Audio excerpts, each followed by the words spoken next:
Ya. Dan saya memohon maaf kepada Ibu Mariana karena atas video yang tersebar kemarin. Hari ini sudah diselesaikan secara kekeluargaan.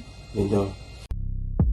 Pegawai minimarket minta maaf ke wanita yang maling coklat, pihak minimarket beri tanggapan.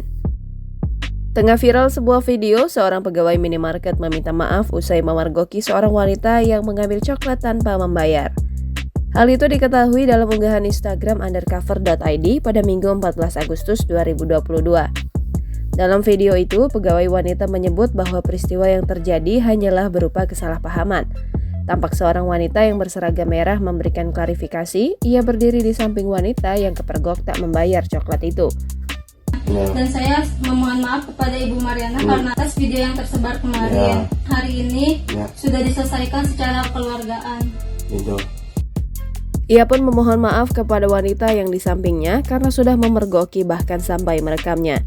Diketahui pada video sebelumnya, wanita berinisial M itu terlihat berada di dalam mobil yang diduga mengemudi mobil Mercedes-Benz. Ia dipergoki oleh sejumlah karyawan minimarket mencuri beberapa batang coklat.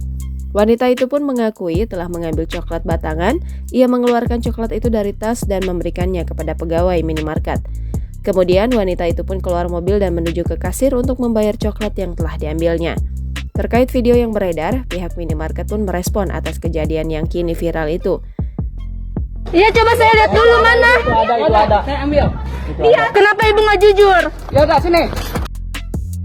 Mereka membenarkan salah satu pegawainya diancam dengan Undang-Undang ITE karena memviralkan peristiwa saat wanita itu tak membayar coklat. Pihak minimarket sangat menyayangkan adanya tindakan lanjutan sepihak dari konsumen dengan membawa pengacara yang membuat pegawainya tertekan.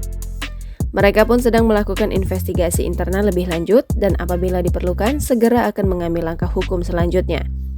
Video rekaman yang berdurasi 32 detik dan diunggah pertama kali oleh akun TikTok @nkhlm pada Minggu 14 Agustus 2022 kini ramai ditanggapi oleh warganet.